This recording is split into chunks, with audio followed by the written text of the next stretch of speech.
সুখ, দুঃখ এবং শক্তি, এই তিন হলো এই সংসারের ত্রিদেবের মতো। আমাদের জীবনে যা কিছু ঘটছে এই তিনটির ভিত্তির উপরেই হচ্ছে। আসলে এই সংসারের একটা নিয়ম আছে, যখনই আপনি কিছু লাভ করেন এই সংসার আপনার পরীক্ষা নেয়। এটা জানার জন্য আপনার পরীক্ষা নেয় যে আপনি যা কিছুই লাভ করেছেন আপনি কি আদৌ সেটার যোগ্য কিনা। ঠিক সেইভাবেই এই সুখ, দুঃখ এবং শক্তি আপনার পরীক্ষা নিয়ে থাকে। যখন সুখ আসে তখন সে আপনার পরীক্ষা নেয় যে আপনার মধ্যে অহংবোধ জাগ্রত হয়নি তো।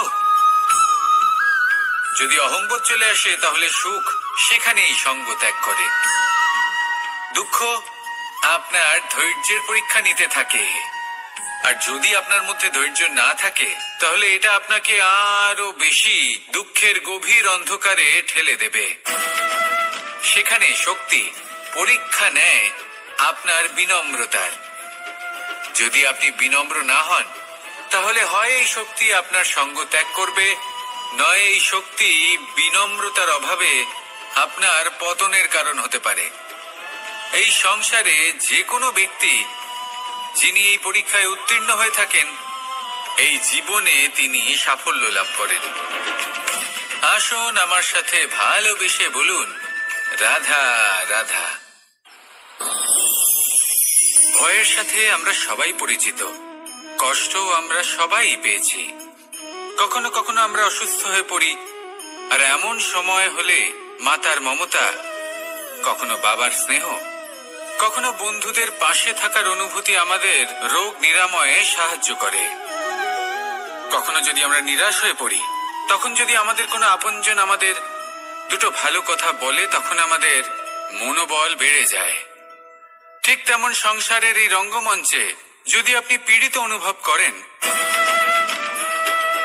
কিছু শুভ কথা আলোচনা করুন, কিছু স্তুতি গান করুন, কিছু মুহূর্তের জন্য হলেও নিজের ইষ্টদেবের কথা স্মরণ করুন আর প্রার্থনা করুন। সাহস বাড়বে, শক্তিও বৃদ্ধি পাবে এবং সামনে এগিয়ে চলার পথও দেখতে পাবেন। তখন এই মন প্রসন্ন হয়ে বলবে, রাধা রাধা।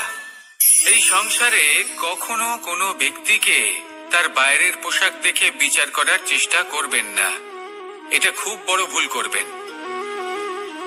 যেমন আমরা জীবনে অনেক সময় এমন করি, ধরুন কোথাও একটা গাছ দেখলাম, খুব বিশাল আকারের একটা গাছ, যেটা মাটির থেকে অনেক উঁচুতে পৌঁছে গেছে, যার বিশাল শাখা আছে। সেগুলো দেখে আমরা ভাবি যে এই গাছে হয়তো কত সুস্বাদু ফল আছে, আমরা সেই গাছের পরিচর্যা করতে থাকি।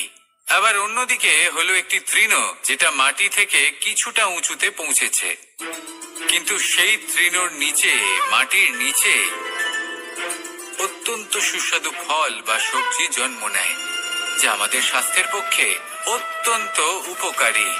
সেই জন্য কখনো আবরণ দেখে কাউকে বিচার করতে চেষ্টা করবেন না। তার বদলে এটা বোঝার চেষ্টা করুন যে আপনার সামনে যে ব্যক্তি আছে বা বস্তু আছে তার বিশেষত্ব কি। যদি এই বিশেষত্ব বোঝার ক্ষমতা আপনি অর্জন করেন, যদি এই শিল্প আপনি নিজের ভেতরে জাগ্রত করেন, তাহলে এই সংসারে বিশেষত্ব কি সেটা আপনি জানতে পারবেন। আর এই সমস্ত খেলা দৃষ্টি থেকে নয়, দৃষ্টিভঙ্গি থেকে জন্ম নেয়।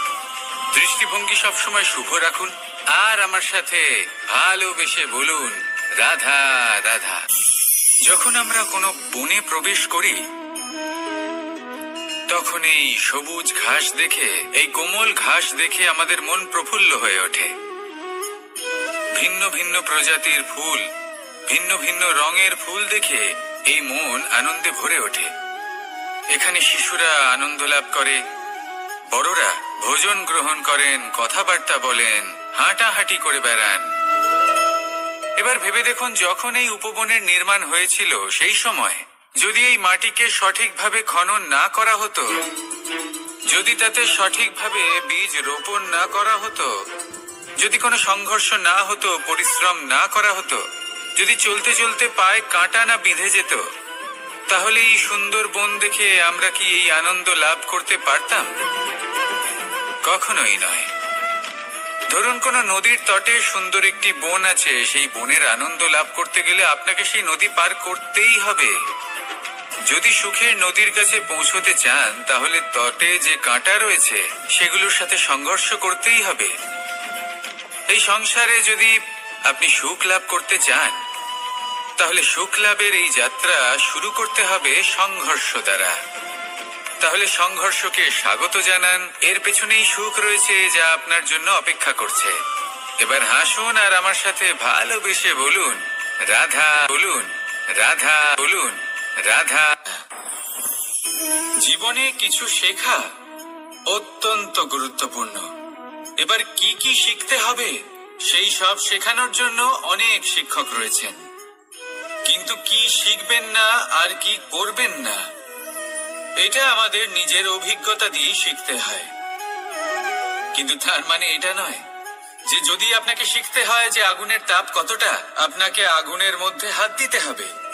না, অন্য কারোর অভিজ্ঞতা দ্বারাও শিখতে পারেন। প্রশ্ন শুধুমাত্র একটাই যে আপনি কি শিখতে চান নাকি চান না। যদি আপনি এটাই ভাবেন যে আমি শুধুই নিজের অভিজ্ঞতা দ্বারাই শিখতে চাই, তাহলে জীবনকাল ছোট মনে হবে, অনেক কিছুই শিখতে পারবেন না। তাই নিজের সাথে সাথে বড়দের অভিজ্ঞতা দ্বারাও শেখা শুরু করে দিন। এই সংসারের অভিজ্ঞতা দ্বারা শিখতে শুরু করে দিন। আর এটা নিশ্চিত রূপে শেখা আবশ্যক যে কখন কি করবেন না, কোথায় থামতে হবে আর কোথায় থামবেন না।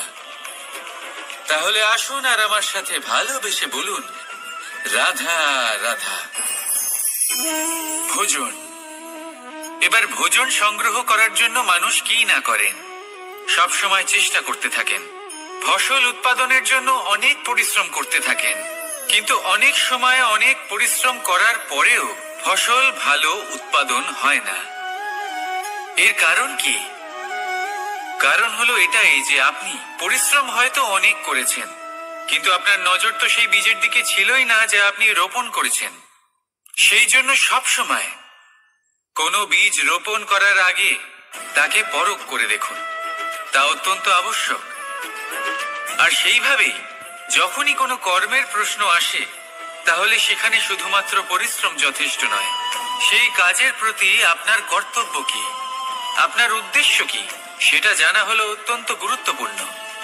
তাই কর্ম করুন, কিন্তু সেই কর্মের প্রতি আপনার যা উদ্দেশ্য তার মাহাত্ম্য বুঝতে চেষ্টা করুন। তাহলে আসুন আমার সাথে ভালোবেসে বলুন রাধা রাধা।